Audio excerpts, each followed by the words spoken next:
भाई साहब video start हो गई। Get back might, get back हो गई है। तो दोस्तों, जैसे ये बॉल घूम रही है उसी तरीके से जो लॉकडाउन है वो वापस से घूम फिर के आ गया है। और आज ये अपडेट आ चुकी है कि जो मेलबर्न का लॉकडाउन लगा था वो एक्सटेंड होने वाला है 7 और दिन के लिए, जो कि अब खुलने वाला है 10 तारीख को जा करके।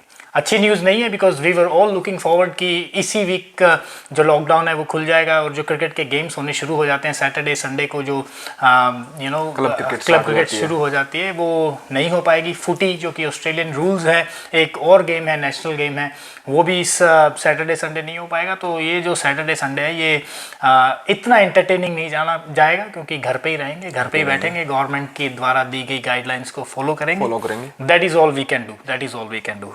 चलो फिर बता देते हैं शुरुआत करेंगे आज के इस शो का आपको अपने चैनल में, जिसका नाम है क्रिकेट पिल्स। और उम्मीद करते हैं कि आप जहां भी होंगे, दुनिया की जिस भी कोने में होंगे, अच्छे होंगे, अपना और अपने घर वालों का ख्याल रख रहे होंगे। तो सबसे पहली अपडेट वो ये है कि आज मैच शुरू होने वाला है इंग्लैंड और न्यूजीलैंड का।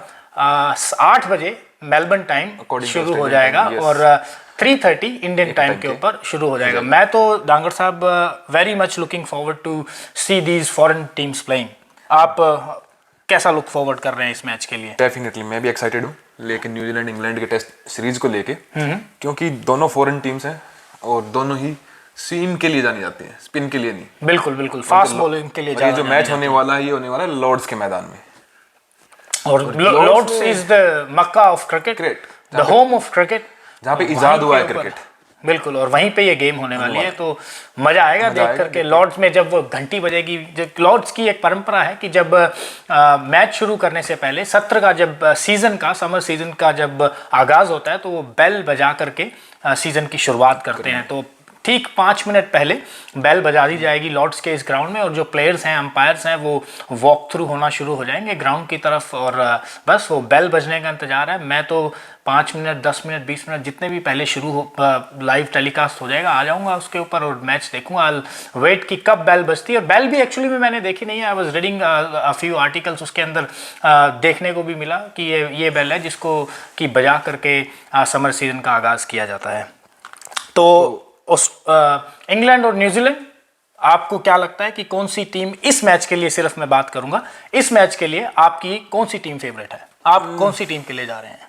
मैं न्यूजीलैंड के लिए जाऊंगा। न्यूजीलैंड के लिए जाएंगे आप? हाँ। आप न्यूजीलैंड के लिए जाएंगे तो आप इंडिया का भट्ठा बिठाएंगे, मुझे लगता है। वो इस मैच के लिए बात की है ना हमने अभी आपने ये स्टेट किया, इस मैच के लिए बात करिए, अभी आपने अंडरलाइन किया इस बात। नहीं, बिल्कुल इसी मैच के लिए, मैंने पूरी सीरीज की बात नहीं करी है। बट अगर न्यूजीलैंड एक तकड़ा गेम जीतता है तो थोड़ा सा हमें भी फील होगा, मजा आएगा ना कि यार अच्छा मैच होगा, face to face, neck to neck चलेगा जब इंडिया के साथ। बिल्कुल कांटे की टक्कर, बिल्कुल कांटे की टक्कर होने वाली है। तो आप न्यूजीलैंड के साथ में जाएंगे, बट मैं होम टीम का हमेशा एडमायरर रहा हूँ, जो भी होम टीम खेलती है अदर देन इंडिया। चलो उनको बेनिफिट तो होता है, होम ग्राउंड होता है तो उनको की कंडीशन सब कुछ पता होता है, पिच का पता होता है, कि किस टाइम कौन से बॉलर के साथ जाना है, किस बैट्समैन को पिच पे खिलाना है। तो कंडीशन तो फेवर करती है, 100% करती है। होम ग्राउंड्स होते हैं, वो ऑलवेज यहीं पे खेलते हैं। बिल्कुल, तो डेफिनेटली तो मैं होम टीम इंग्लैंड के साथ में जा रहा हूँ, जो डांगर साहब हैं वो न्यूजीलैंड के साथ में जा रहे हैं। तो देखते हैं, 5 दिन का ये बैटल होने वाला है, हार्ड फोर्ट बैटल होने वाला है। बड़ी मुश्किलों से वापस क्रिकेट रिज्यूम हुई है आफ्टर ये कोविड की situation, after IPL and all that situation बड़ी मुश्किल से हुई है। तो I am very much looking forward कि क्रिकेट वापस से स्टार्ट हो। क्रिकेट वापस से स्टार्ट हो गया है और ये लंबा जाएगा। अब कोई ब्रेक ही नहीं है, अब कोई ब्रेक नहीं है, अब तो लगातार मैचेस ही मैच, धड़ाधड़ क्रिकेट है। तो मजा आने वाला है इस पूरे सेशन में। 2-3 बैड न्यूज़ है। जो बेन स्टोक्स हैं, वो आप सबको पता होगा, आई होप कि बेन स्टोक्स हैं वो बाहर हो गए, जो कि पहले vice captain of England cricket team थे, बट अब उनकी जगह जो मोस्ट एक्सपीरियंस्ड खिलाड़ी हैं इंग्लैंड टीम में, वो है स्टुअर्ट ब्रॉड, जिन्होंने कि पहले भी T20 और वनडे क्रिकेट में कैप्टनशिप करी है। तो वो वाइस कैप्टन होंगे इस सीरीज के लिए पूरे 2 मैचों में। दोनों मैचों में ही बेन स्टोक्स बाहर हो गए हैं। आपको क्या लगता है कि जो बेन स्टोक्स का बाहर होना है इंग्लैंड के लिए कितना भारी पड़ने वाला है ये इंग्लैंड को? आई डोंट थिंक सो उनको हैवी पड़ने वाला है, क्योंकि उनके पास अगर आप बेंच स्ट्रेंथ देखोगे तो उनके पास बहुत से प्लेयर हैं जो कवर कर लेंगे। बट मुझे नहीं लगता है कि बेन स्टोक्स के जैसा ऑलराउंडर दुनिया में उसकी रिप्लेसमेंट ही नहीं है। किसी प्लेयर की भी नहीं होती। अगर अपन प्लेयर टू प्लेयर भी बात करते हैं तो भी मुझे नहीं लगता है। अगर डॉम सिबली को लग जाती तो क्रॉली आ जाते, क्रॉली को लग जाती तो रॉरी बर्न्स आ जाते। तो मुझे लगता है कि बेन स्टोक्स को लगी है उतना तगड़ा बैटिंग ऑलराउंडर तो कोई नहीं है, क्योंकि वो अभी थोड़े अनफिट भी थे, आपने देखा होगा, क्योंकि उन्होंने इंडिया के खिलाफ भी ज्यादा कुछ बॉलिंग की नहीं थी। और इवन की वो ऑस्ट्रेलिया अपने आईपीएल भी छोड़ करके वापस आ गए थे, बीच में ही आ गए थे वो इंजरी की वजह से, और उसकी वजह से अभी तक रिकवर भी नहीं कर पाए वो। बिल्कुल इवन दो चलो बेन स्टोक का रेस्ट बनता है, क्योंकि उनके पास लंबी सीरीज आ रही है इंडिया के साथ। हाँ, ये भी हो सकता है। और इसी के चलते हो सकता है कि जो ट्रेंट बोल्ट हैं वो भी नहीं खेले हैं, वो भी नहीं खेल रहे हैं। मुझे लगता है पहला कि मैच नहीं खेल रहे हैं, उन्होंने बोला कि वो पहला मैच नहीं खेल रहे हैं। I'll be up for the second match। Okay, तो उन्होंने मतलब खुद ट्रेंट बोल्ट ने आकर के बोल दिया। मैंने क्योंकि उनके कोच का इंटरव्यू सुना था, उनके कोच ने जरूर आकर के बोला था कि उन्होंने होम कंडीशंस में अच्छी प्रैक्टिस करी है और उनकी जो बॉडी है, बॉडी कॉन्फिडेंस है, is got a very good body confidence. और वो किसी भी चैनल के लिए अब जरूर है, बट न्यूजीलैंड टीम चाहेगी कि ट्रेंट बोल्ट को रेस्ट दिया जाए ताकि वर्ल्ड कप टेस्ट है, फाइनल है, वो उन्होंने खेलना है उसके लिए उनको तैयार किया और उसके वार्म अप के लिए उन्होंने बोला है, उसकी प्रिपरेशन के लिए वो सेकंड मैच खेलेंगे इंग्लैंड के साथ। बिल्कुल, क्योंकि उन्होंने बहुत उनका लंबा सीजन रहा था आईपीएल का भी, वो आईपीएल भी पूरा गेम करके गए हैं, मतलब कितना भी हुआ है वो 29 मैचेस का वो खेल के गए हैं और न्यूजीलैंड में अपनी फैमिली के साथ टाइम स्पेंड किया और वहाँ पे आए अभी इंग्लैंड में। तो उन्होंने बोला कि मैं ये पहला मैच रेस्ट करना चाहूंगा। बिल्कुल। और अब जब बेन स्टोक्स के बाहर होने की बात हो रही है तो हमने आपको पहले भी बताया था कि जो who's that? बेन फोक्स जो विकेट कीपर बल्लेबाज थे इंग्लैंड की तरफ से, वो भी ये मैच नहीं खेल पाएंगे। वो भी दोनों मैचों में बाहर हो चुके हैं। उनकी जगह जो यंग विकेट कीपर बल्लेबाज हैं वो खेलेंगे। बिल्कुल, जेम्स ब्रेसी हैं, वो उनको काफ़ी हाईली रिकमेंड करते हैं, जो कि लेजेंड्स हैं इंग्लैंड में जो डोमेस्टिक क्रिकेट को देखते हैं, वो काफ़ी हाईली रिकमेंड करते हैं उनको। जोश बटलर नहीं खेलने वाले हैं, जॉनी बेस्टो नहीं खेलने वाले हैं, बेन फोक्स का भी आपको पता चली गया है, सैम बिलिंग्स भी नहीं खेलने वाले हैं। तो जो सभी बड़े बड़े विकेट कीपर के जो नाम थे वो ये मैच नहीं खेलने वाले हैं, वो पूरी सीरीज नहीं खेलने वाले हैं। तो जेम्स ब्रेसी के लिए एक अच्छा अपॉर्चुनिटी है, वो अपने आप को प्रूव कर सकते हैं, यहाँ पे खेल सकते हैं। तो मोस्टली लगभग आपको नए चेहरे देखने को मिलेंगे, दो चार दोनों टीमों में, मुझे ऐसा लग रहा है अब की बार। बिल्कुल, क्योंकि न्यूजीलैंड की तरफ से भी डेवन कॉनवे डेब्यू कर रहे हैं, जो केन विलियमसन ने बोला कि वो डेब्यू करेंगे। केन विलियमसन ने ये बोल दिया कि वो डेब्यू करेंगे। क्या बात है, अमेजिंग। तो पर मुझे समझ नहीं आ रहा कि वो कहाँ पर खेलेंगे, बट चलो काफी लंबा गेम है ना, थोड़ा काफी लंबा सत्र होने वाला है। तो ऑफ कोर्स नए नए प्लेयर्स को ट्राई किया जाएगा। और आप देखें बेन फोक्स हर एक को अपॉर्चुनिटी मिलनी चाहिए। अगर आपके बेंच स्ट्रेंथ आप 20 प्लेयर के साथ यहाँ पे आए हो तो मौका देना चाहिए। वैसे डेवन कॉनवे जो है वो बहुत ही अच्छे प्लेयर हैं। उन्होंने मतलब कि ओडीआई में भी, पहले ओडीआई में उन्होंने अपने 60 किया था, उसके बाद एक 99 किया था उन्होंने बांग्लादेश के अगेंस्ट खेलते हुए। तो डेवन कॉनवे एक अच्छे लेफ्ट हैंडेड बल्लेबाज हैं जो कि अपने रन्स बनाना जानते हैं। उनके पास में क्रिकेटिंग स्कोर्स हैं कि स्कोर कैसे करना है, वो उनके पास में एक एबिलिटी जरूर है। तो yup, I am looking forward to see Devon Conway as well. बिल्कुल, जो ये सब टीम बता दो फिर आप। टीम बिल्कुल, मैं पहले इंग्लैंड की टीम के ऊपर आ जाता हूं। तो मैं ओपन कर रहा हूं रॉरी बर्न्स, जो कि एक अनऑर्थोडॉक्स से लेफ्ट हैंडेड बल्लेबाज हैं। उसके बाद में डॉम सिबली हैं। डॉम सिबली भी थोड़े से अनऑर्थोडॉक्स है। दोनों को पकड़ लिया था जब 4 टेस्ट मैचेस खेलने के लिए इंग्लैंड टीम आई थी इंडिया, दोनों को पकड़ लिया था, डॉम सिबली को भी और रॉरी बर्न को भी। बट उनका जो रिकॉर्ड है इंग्लैंड के अंदर, it has always been good और लगता है कि वो अपने रिकॉर्ड को कंटिन्यू करना चाहेंगे। उसके बाद में तीसरे नंबर पर मेरे लिए आते हैं जैक क्रोली बहुत ही अच्छे टेक्निकली साउंड बैट्समैन है। उन्होंने एक 200 भी किया था अभी वेस्ट इंडीज़ के खिलाफ, जब वेस्ट इंडीज़ टूर कर रही थी इंग्लैंड का। तो मैं जैक क्रोली को रखना चाहूँगा। नंबर 4 के ऊपर रूट है मेरे लिए। नंबर 5 के ऊपर है ओली पोप, जो कि यंग राइट हैंडेड बैट्समैन है, बहुत ही अच्छे बैट्समैन है वो भी। और उसके बाद में नंबर 6 के ऊपर मैं रखना चाहूँगा डैनियल लॉरेंस है। वैसे तो वो टॉप ऑर्डर के बल्लेबाज हैं, बट टॉप ऑर्डर में इतने बल्लेबाज ऑलरेडी हैं कि ऐसे स्किल्ड बैट्समैन को बाहर नहीं रखा जा सकता है, जो कि डैनियल लॉरेंस है। आपने देखा होगा इंग्लैंड जब इंडिया का टूर कर रही थी तो भी उन्होंने छठे नंबर पे आकर के एक 50 मारा था, एक अच्छा 50 मारा था। उसके बाद में दूसरी जब इनिंग आई थी उन्होंने कम से कम 70-80 बोले उस समय के ऊपर भी खेली थी। वहां पर खैर रन्स नहीं बनाने थे, सिर्फ विकेट रोकनी थी, तो उन्होंने विकेट भी रोकी। तो मैं रखना चाहूंगा डैनियल लॉरेंस को। नंबर 7 के ऊपर जो विकेट कीपर बल्लेबाज जिनका डेब्यू होने वाला है जेम्स ब्रैकी। उसके बाद में नंबर 8 के ऊपर बॉलर्स से शुरुआत हो जाएगी मेरी। 8 के ऊपर होंगे मार्क वुड, उसके बाद में स्टुअर्ट ब्रॉड, 10 के ऊपर में जेमी एंडरसन, 11 के ऊपर में जैक लीच, जिन्होंने कि एकमात्र रन बनाया था उस हिस्टोरिक मैच में जो कि बेन स्टोक्स ने जिताया था। आप बताइए आपकी इंग्लैंड की टीम क्या है? मेरी नंबर 7 तक सेम रहेगी, जेम्स ब्रेसी तक, एंड देन मैं ओली रॉबिन्सन को खिलाना चाहूंगा यहाँ पे एक। ओली रॉबिन्सन, हाँ ओके, अच्छे बॉलर हैं। ठीक है। Then Mark Wood, Stuart Broad and Jack Leach. Yes. तो एक स्पिनर, 3 फास्ट बॉलर्स। आप मार्क वुड को नहीं खिला रहे, किसको नहीं खिला रहे हैं? एंडरसन को। एंडरसन को नहीं खिला रहे हैं, ओके। एंडरसन को कैसे नहीं खिला रहे हैं? दोनों ड्यू तक मैंने खेलता इकट्ठा देखा नहीं है। इस बार खेलेगा इस मैच में? अगर खेलेंगे तो लेट्स सी। इस मैच में वो खेलेंगे क्योंकि ऑप्शन वही है। अगर जेमी एंडरसन ने ये आकर के जब एक बयान भी दिया है कि वो जितनी उनकी उम्र हो गई है उतनी उम्र वो फील नहीं करते हैं। उनको कह रहे हैं कि बॉडी कॉन्फिडेंस अगर आप मेरे में बात करें तो मैं बॉडी कॉन्फिडेंस है और मैं पूरा सीजन खेलने को लुक फॉरवर्ड कर रहा हूँ। 10 के 10 टेस्ट मैचेस में खेलना चाहता हूँ, ये बात उन्होंने कही। बट अगर डेफिनेटली अगर ये दोनों प्लेयर्स खेलते हैं, स्टुअर्ट ब्रॉड भी और जेमी एंडरसन, देखने का मैच होगा ऑनेस्टली 100%। बिल्कुल। वैसे इंग्लैंड इसी तरीके से जा रहा है कि वो दोनों में से एक ही खिला रहे हैं। बट इस मैच के अंदर क्योंकि स्टुअर्ट ब्रॉड को वाइस कैप्टन बना दिया वो तो गया खेलने ही खेलने हैं, तो वो खेलने हैं। और जेमी एंडरसन को भी आप कैसे बाहर बिठाओगे? तो जैसे कि हम बात कर रहे थे कि इस समर के अंदर हम जेमी एंडरसन और स्टुअर्ट ब्रॉड को साथ में खेलता देख सकते हैं। तो हो सकता है कि वो शुरुआत में ही, सत्र के शुरुआत में ही वो हो जाए या फिर अगले मैच में हो जाए, या फिर अगले मैच में। बिल्कुल, दोनों में से किसी मैचों में हो सकता है। हाँ, तो आपकी जो इंग्लैंड की टीम है वो 2 आपने चेंज किए हैं। सिर्फ 2 चेंज है। ठीक है। न्यूजीलैंड की टीम में आप बता दीजिए पहले, न्यूजीलैंड की आपके पास में क्या टीम है? Tom Latham, Devon Conway, Kane Williamson, Ross Taylor, Nicholls, Henry Nicholls, BJ Watling जो विकेट कीपर है, फिर Colin de Grandhomme, Mitchell Santner, Karl Jamieson, Tim Southee, Neil Wagner. Beautiful. Pretty much मेरी भी सेम ही है। मैं Tom Latham और Tom Blundell जो हैं, जैसा कि अभी रवि बता रहे हैं कि केन विलियमसन ने ऑलरेडी आकर के कह दिया कि डेवन कॉनवे खेलेंगे, बट मैंने पहले अपनी टीम में नहीं रखा था डेवन कॉनवे को। बट रवि ने अभी जो लेटेस्ट अपडेट दी है, ये वाली अपडेट मेरे पास में भी नहीं थी कि विलियमसन ने ऑलरेडी ये बयान दे दिया है कि डेवन कॉनवे खेलेंगे। तो ठीक है, फिर डेवन कॉनवे / टॉम ब्लेंडल ये होगा।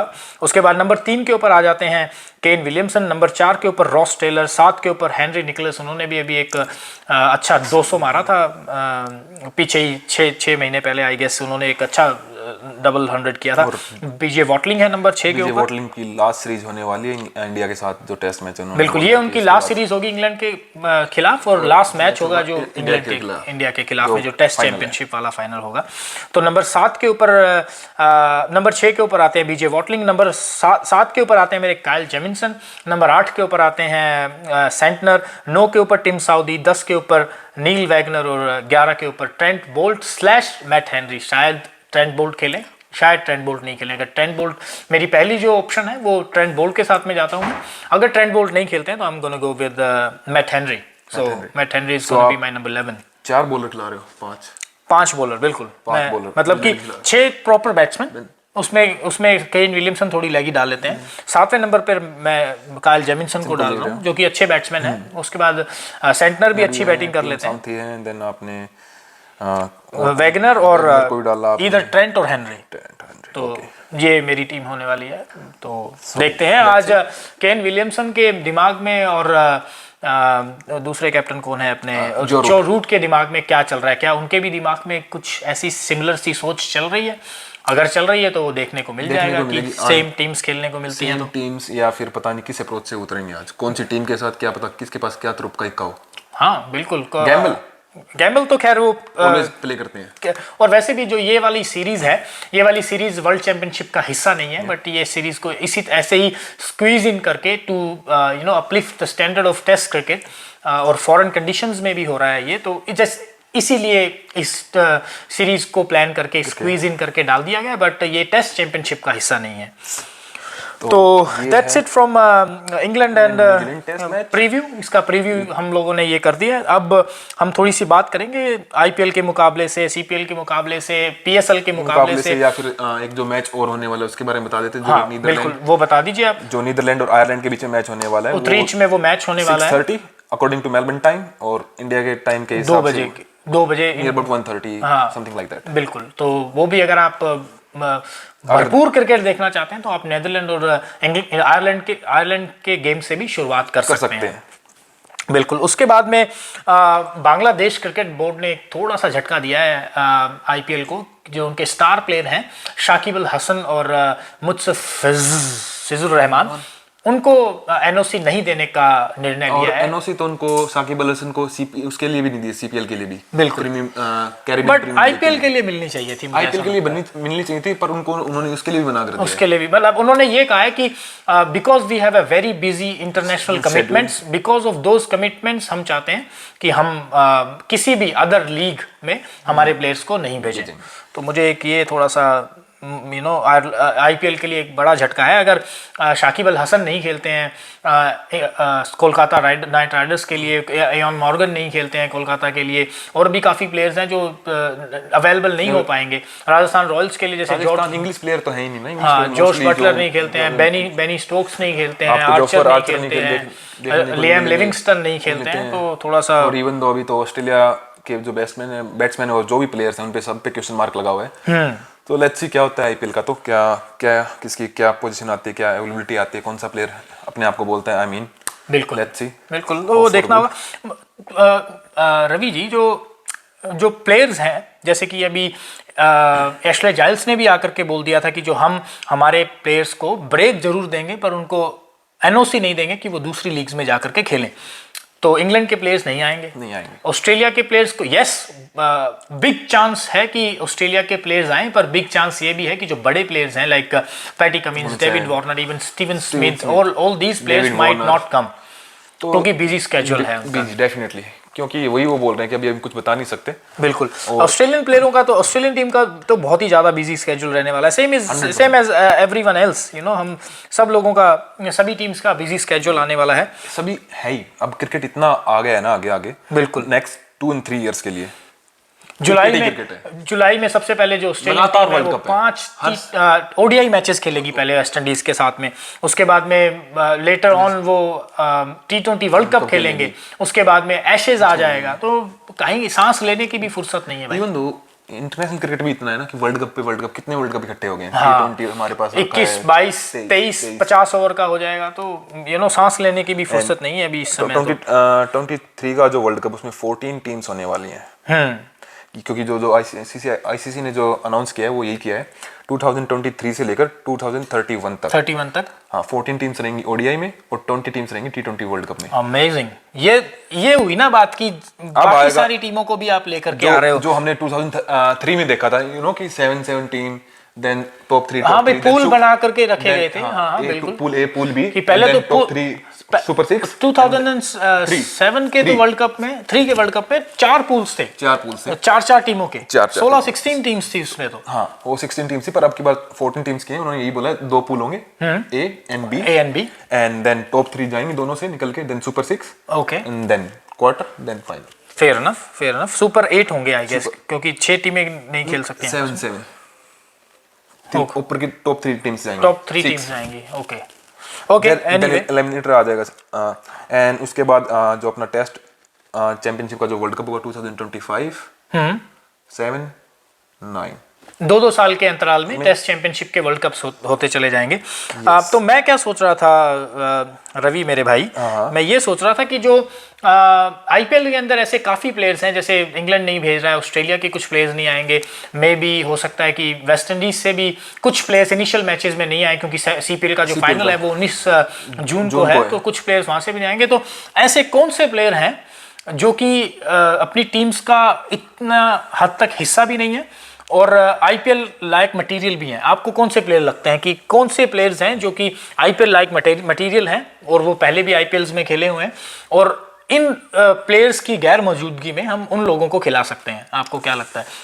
आपको लगता है कि एलेक्स हेल्स हैं, एलेक्स हेल्स हैं इंग्लैंड की तरफ से, वो खेल सकते हैं? जेसन रॉय हैं जो खेले नहीं है, जेसन रॉय खेले हैं मतलब उनको इस आईपीएल में मौका नहीं मिला ना पूरा जेसन रॉय को। नहीं, पर वो हिस्सा थे। हिस्सा थे।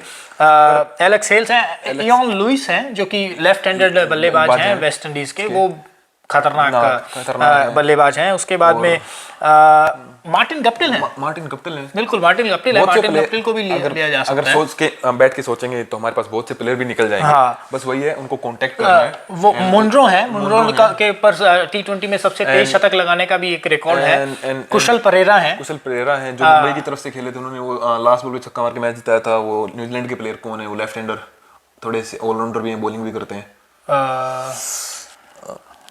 मिच मैकलहैगन, वो भी खेल सकते हैं। वो मुंबई के न्यूजीलैंड के ही हैं, मिचेल मैकलहैगन, वो भी एक अच्छे प्लेयर साबित हो सकते हैं। उसके अलावा डेविन कॉनवे, ग्लेन फिलिप हैं, ये भी न्यूजीलैंड के हैं। डेविन कॉनवे खेल सकते हैं, ग्लेन फिलिप खेल सकते हैं। इस आईपीएल में तो शेल्डन कॉटरल भी नहीं थे, शेल्डन कॉटरल को भी वापस बुलाया जा सकता है। अफगानिस्तान के भी वो प्लेयर मोहम्मद शहजाद को बुलाया जा सकता है। वेंडर डूसन है जो साउथ अफ्रीका के, उनसे भी बातचीत की जा सकती है। डिग्रैंड होम को भी बुलाया जा सकता है। और शेन थॉमस हैं जो कि वेस्ट इंडीज के लिए खेलते हैं, उनको भी बुलाया जा सकता है। इशरू उदाना को भी बुलाया जा सकता है। ऐसे काफी सारे प्लेयर्स हैं जिनको कॉन्टेक्ट करके इस आईपीएल को और बड़ा बनाया जा सकता है, क्योंकि काफी जो बड़े नाम है वो नहीं खेलेंगे उनकी जगह पे। अब आईपीएल के जो भी ओनर है, टीम के जो भी ओनर है, उनको फाइंड आउट तो करना पड़ेगा ना। बिल्कुल। और वैसे भी क्या है कि मुझे 31 मैचेस में भी अब डबल हेडर होंगे। मोस्ट तो डबल हेडर्स ही होंगे, कम से कम 10 तो डबल हेडर्स रहेंगे। एक दिन छोड़ के आपका अगला दिन मैच होगा, 100% होगा, ठीक है। तो प्लेयर टायर्ड भी होंगे, इंजरी भी आ सकती है, बिल्कुल। तो आपको प्लेयर्स को कांटेक्ट करना पड़ेगा। हाँ, अब आपको नए प्लेयर्स स्क्वाड में। और एक अच्छी बात और है कि जो ये प्लेयर्स अब हम ट्राई करेंगे, इन प्लेयर्स को ट्राई करने की वजह से क्या होने वाला है कि अब महा ऑक्शन होने वाला है 2022 के अंदर, जिसमें कि 10 टीम्स होने वाली हैं। तो 10 टीम्स का मतलब है कि आपको ओवरसीज प्लेयर भी ज्यादा चाहिए। डेफिनेटली। जो ओवरसीज प्लेयर इस फेज 2 में आईपीएल के अच्छा परफॉर्म कर देता है, उसके ज्यादा दामों पे बिकने के चांसेस उस महाकुंभ में हो जाते हैं। ज्यादा दाम लगा लो, या फिर कि उसका पुख्ता कर लेगा वो अपना प्लेयर। हाँ, या वो स्टैंप कर देगा कि मैं नेक्स्ट आईपीएल में मुझे कोई ना कोई खरीदेगा, क्योंकि पीस ऑफ माइंड भी आ जाएगा कि मेरे पास एक फ्रेंचाइजी है, मैं उसके लिए खेलूंगा। बिल्कुल, कोई ना कोई मुझे ऑक्शन में बाय कर ही लेगा। क्योंकि आईपीएल में अगर आप शायद आप अगर रख सकते हैं किसी एक या दो प्लेयर्स को ही आप रिज्यूम कर सकते हैं, रिटेन कर सकते हैं, एक या दो प्लेयर्स को ही। तो एक या दो प्लेयर्स को, जैसे आप आरसीबी की बात करेंगे तो आरसीबी एबी को और विराट को कर लेगा, बाकी सारे प्लेयर्स फिर वापस से ऑक्शन में आ जाएंगे, फिर वहां से एक एक पिक होंगे। तो ये थोड़ा सा मुझे लगता है कि इन प्लेयरों के, ये प्लेयर्स आईपीएल इस सीजन का हिस्सा हो सकते हैं। और इसी परफॉर्मेंस के बेस के ऊपर, जो कि थोड़ी टाइम पे मेरे को लगता है एंड ऑफ दिस ईयर ही है ऑक्शन, महाकुंभ, ऑक्शन का जो महाकुंभ है वो एंड ऑफ दिस ईयर ही है, तो वो भी देखने लायक होगा। और एक न्यूज़ ये भी है, जो इंडिया ट्रैवल कर रही है इंग्लैंड के लिए, वो बाय बबल में रहेंगे जब तक न्यूजीलैंड के साथ जो टेस्ट मैच हो रहा है हमारा, जब तक वो कंप्लीट नहीं हो जाता। उसके बाद वो सेफ इन्वायरमेंट में रहेंगे, कोई बाय बबल नहीं होगा उनके लिए। पर उनके लिए होना चाहिए, क्योंकि इंग्लैंड में भी अच्छे हालत नहीं है, 5-10 हजार केस आ रहे हैं। अनाउंसमेंट आ गई, अब क्या करें। हाँ बिल्कुल, वो पर मुझे लगता है कि it's also depends how the cases are reacting in England. अभी इस समय के ऊपर तो यस कि अच्छे रिजल्ट्स नहीं है केसेस के, डेफिनेटली, बट वो तो विद द टाइम वो चेंज भी कर सकते हैं। वो आपसे मैं ये क्वेश्चन पूछना चाहता हूँ कि आप जैसे अभी 8 टीमें हैं आईपीएल के अंदर, अगले साल 10 टीमें हो जाएंगी, तो 10 टीमों में आपको वो दो कौन सी टीमें लगती हैं, कौन से स्टेट्स ऐसे लगते हैं जो कि टीम आईपीएल की टीम का हिस्सा हो सकते हैं? गुड़गांव ग्लैडिएटर। गुड़गांव ग्लैडिएटर, तो रवि का एक ये बयान आया है कि भाई गुड़गांव ग्लैडिएटर्स हैं, वो हो सकते हैं, बट मुझे नहीं लगता है गुड़गांव ग्लैडिएटर। अगर ये मुझे बोलते कि हरियाणा बुल्स आने वाले हैं तो फिर भी मैं मान लेता। गुड़गांव ग्लैडिएटर आएंगे ब्रो। चलिए, एक तो टीम हो गई है गुड़गांव ग्लैडिएटर्स, और मुझे लगता है कि अहमदाबाद से भी एक टीम आएगी अहमदाबाद में, क्योंकि गुड़गांव की टीम को मुझे लगता नहीं, क्योंकि उनके पास में कोई होम ग्राउंड भी नहीं है। दिल्ली की टीम ऑलरेडी है, दिल्ली में खेलते हैं ना, तो वो तो फिरोजशाह कोटला दिल्ली का नहीं, ऐसे बच्चों वाले ग्राउंडों में नहीं खेलना। You have to be, Najafgarh में भाई पूरा ग्राउंड है, और लाहली जहाँ पे स्टेट के क्रिकेट के मैच होते हैं, स्टेट क्रिकेट के मैचेस नहीं खेलने खेल रहा है भाई। नहीं, वो क्या बात कर रहे हैं? सचिन तेंदुलकर तो जो मैदान है वहाँ पे मुंबई के अंदर छोटे छोटे जहाँ 8 मैचेस चलते हैं एक ही ग्राउंड के अंदर, वहाँ भी खेला के है। बाद भी खेल रहे हैं वहाँ पे तो रिटायरमेंट के बाद खेलने हैं ना, पहले खेलना था। पहले भी खेल होता है। चलिए, मुझे लगता है कि एक टीम अहमदाबाद से होने वाली है, एक टीम, क्योंकि अगर आप देखें तो साउथ में भी नीचे आप चले जाएं तो चेन्नई की एक टीम है, अगर आप ईस्ट में चले जाएंगे तो कोलकाता की टीम है, नॉर्थ में चले जाएंगे तो दिल्ली है, वेस्ट में आ जाएंगे तो राजस्थान है। तो प्रीटी मच सारे एरियाज हैं वो कवर हो रहे हैं। जो एरिया कवर नहीं हो रहा है वो एमपी वाला है, मध्य प्रदेश के आसपास की सेंट्रल इंडिया की कोई टीम नहीं है। या अगर आप बात करें जो अगर थोड़ा सा नीचे आ जाते हैं तो अहमदाबाद, गुजरात, इनकी भी कोई टीम नहीं है। और गुजरात की टीम इसलिए भी हो सकती है क्योंकि सबसे बड़ा दुनिया का जो स्टेडियम है वो गुजरात के पास में है और नरेंद्र मोदी का उस स्टेडियम के ऊपर हाथ है। तो नाम है, नाम भी उसका नाम है, ही नाम हाथ नहीं है, पूरा जब नाम ही नरेंद्र मोदी स्टेडियम रख दिया तो उसका उनका हाथ भी होगा, हमारे प्राइम मिनिस्टर का हाथ भी उसके ऊपर होगा। और वैसे भी जो टाटा ग्रुप है वो लुकिंग फॉरवर्ड की वो भी एक टीम बाय करना चाहते हैं, गुजरात से ही होंगे वो भी, आई एम वेरी श्योर। अगर वो बाय करते हैं तो लेट्स सी कौन सी टीमें आती हैं वो तो देखेंगे हम क्या। बिल्कुल, पर हमें लगता है, मुझे लगता है कि 2 टीम्स अहमदाबाद और हरियाणा का भी मैं फेवर करना चाहूंगा कि कौन सी 2 टीमें आ सकती हैं। पसंद करूंगा मैं ये देखना कि कौन सी 2 टीमें स्टेट आते हैं। बिल्कुल, ये तो एक अच्छा टेम्पटिंग सा इशू रहेगा जब भी बात होगी, ऑक्शन होनी शुरू हो जाएगी। चलिए, उसके बाद में बात कर लेते हैं सैम बिलिंग्स की। सैम बिलिंग्स जो कि इंग्लैंड की तरफ से विकेट कीपिंग करते हैं, इस मैच में भला ही उनको खेलने का मौका नहीं मिला है, पर सैम बिलिंग्स ने बाहर आकर के बड़ी तारीफ करी है महेंद्र सिंह धोनी की, कैप्टन की, और उनके कैरेक्टर इन होल की। जो महेंद्र सिंह धोनी का जो कैरेक्टर है वो इटसेल्फ बड़ा ही शानदार। उन्होंने कहा है कि 2018 के अंदर जब सैम बिलिंग्स सीएसके के लिए पिक हुए थे तब उन्होंने धोनी के साथ में जब वो मैचेस के लिए जाते थे, बस से बाहर अंदर होते थे, तब उन्होंने धोनी की लोकप्रियता को देखा और वो कायल हो गए धोनी की लोकप्रियता के कि मैं पहले उनके गेम का तो कायल था ही, उनकी पर्सनैलिटी का तो कायल था ही, बट जब मैंने उनकी लोकप्रियता देखी है, उनकी पॉपुलैरिटी देखी है, वो देख करके भी मैं दंग रह गया। और यस, धोनी को भी एज ए गॉड दर्जा दिया जाता है क्रिकेट का, जितना सचिन तेंदुलकर को दिया जाता है इंडियन क्रिकेट में। तो सैम बिलिंग्स की इस बात से मैं बिल्कुल सहमत हूँ। इवन तो मैं एक इंटरव्यू देख रहा था पैटी कमिंस का, बिल्कुल हर्षा भोगले के साथ वो कर रहे थे। हाँ। तो हर्षा भोगले पूछते कि कि आपके साथ टेस्ट सीरीज हुई है अभी इंडिया की, तो आपको क्या लगा? तो पैटी कमिंस बोल रहे थे, एक तरफ था Pujara, ice, we can't break it, we can't break it, true that. दूसरी तरफ था ऋषभ पंत, फायर। हाँ, तो कितना तगड़ा कॉम्बिनेशन है। एक तरफ पुजारा की ज्योति दीवार बन के खड़ा हुआ है, एक तरफ हमारे ऋषभ पंत। यही बोल रहे थे कि उनकी बॉडी पे बॉल लग रही है, लग के इधर जा रही है, थंब पे लगी है, शोल्डर पे लगी है, हेड पे लगी है, कंसेशन भी ले सकते थे वो, पर उन्होंने कुछ नहीं लिया और उन्होंने एक वर्ड हमें वापस नहीं बोला। हाँ, बिल्कुल, ये पुजारा का कैरेक्टर है। हाँ, कितनी गंदी स्लेजिंग हुई थी, उन्होंने बताया कि स्लेजिंग भी हो रही थी। This is what Pujara is, cool and calm as cucumber, ice. हाँ, तो उन्होंने वो कंप्लीट आइस, बिल्कुल, we can't break it that ice. बिल्कुल। उसके अगर आप आगे चलें तो बाबर आजम ने कहा है कि बाबर आजम के साथ में टीममेट होने वाले मोहम्मद आमिर, और मोहम्मद आमिर के बारे में जब उन्होंने सवाल पूछा तो उन्होंने कहा कि बड़े ही मासूमाना अंदाज में उन्होंने कहा कि भाई जब आमिर से बात होगी तब शुगर लगाएंगे। तो पता नहीं कैसी शुगर लगाएंगे, क्या बातचीत करेंगे, बट वो शुगर जरूर लगाएंगे, पर वो शुगर जरूर लगाएंगे। और वो लुक फॉरवर्ड कर रहे हैं for a quick chat with Aamir की, भाई क्या आप वापस टीम में आना चाहते हैं, क्या है और क्या आपके साथ में अच्छा नहीं किया गया है पीसीबी के द्वारा। और अगर Babar Azam being the captain of Pakistani cricket team, अगर वो कुछ आमिर के लिए कर सकते हैं, क्योंकि 3 बड़े टूर्नामेंट रिसेंट ही आने वाले हैं, ये वाला वर्ल्ड कप है, फिर 22 का वर्ल्ड कप है, फिर 23 का 50 ओवर का वर्ल्ड कप है, बड़े हथियार साबित हो सकते हैं मोहम्मद आमिर। तो देखिए कि जब वापस से टीम में जुड़ते हैं और एक साथ खेलते हैं जब, तो किस तरीके से बातें निकल करके आती हैं। आपने पीएसएल की बात उठाई है, तो वो 4 दिन के लिए खिसका दिया गया है पीछे, बिकॉज ऑफ कि उनके वीजा के इशू वगैरह चल रहे थे। अच्छी बात ये कि जो क्योंकि अबू धाबी ने 4 दिन की विंडो और दे दी उनको, ये भी एक अच्छी बात है, बड़ी बात है। और वो फिर इंग्लैंड के लिए निकलेंगे 25 जून को। बिल्कुल, यहाँ से जैसे ही फिनिश करेंगे they will be heading up to England. उसके बाद में आप सब लोगों को याद ही होगा कि जब विराट कोहली ने काइल जेमिसन को कहा था कि मेरे को भाई 2-4 बॉलें फेंक दे ड्यूक बॉल से, तो वो कहता है कि काइल जेमिसन कहते हैं कि in your dreams might I am not gonna ball you, but if I do it's only gonna be in your dreams. तो भाई ड्रीम्स में ही बॉल करना चाहते हैं काइल जेमिसन, जब तक ड्यूक की बॉल से, जब तक टेस्ट क्रिकेट में आमना सामना नहीं होता है फाइनल के लिए। तो उसी में टिम साउदी ने आकर के बोला है कि भाई वो जो काइल जेमिसन है वो कभी बॉल नहीं करेंगे, this is a no brainer, कि इसमें तो आपको दिमाग को यूज़ करने की भी ज़रूरत नहीं है। जो काइल जेमिसन है वो कभी भी विराट कोहली को ड्यूक बॉल से बॉल नहीं करेंगे बिफोर द टेस्ट चैंपियनशिप।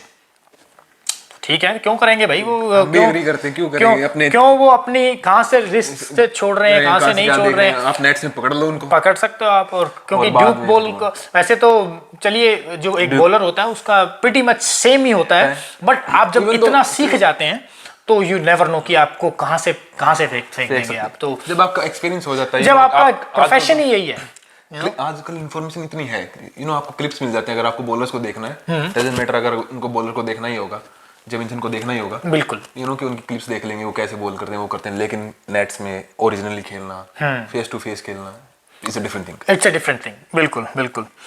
और एक जाते जाते एक लास्ट खबर है मेरे पास में, जो कि एक अच्छी खबर है। जो इंडियन क्रिकेट टीम प्लेयर्स हैं, उन प्लेयर्स की फैमिलीज को अलाउड कर दिया गया है इस टूर के ऊपर साथ में जाने के लिए। बीसीसीआई ने रिक्वेस्ट की थी ईसीबी को, और ईसीबी ने इंग्लिश गवर्नमेंट से ये बात करी, और आफ्टर ये सारी बातचीत के बाद में जो इंग्लैंड प्लेयर्स की जो फैमिलीज हैं वो भी अब इस दौरे के ऊपर शामिल होंगी, क्योंकि एक बहुत ही लंबा दौरा है, और आप जस्ट बाय योर ओन आप ये पूरा दौरा नहीं निकाल सकते। एक स्ट्रेस भी हो जाते हैं, आप बबल से परेशान हो जाते हैं, तो आप पूरा ये दौरा नहीं निकाल सकते। You need a family there, like you 100% need a time spend कर सको, अपनी बातें कर सको, फ्रस्ट्रेशन ना हो, बिल्कुल। और जब गेम आए आप फोकस रहो, रिलैक्स रहो।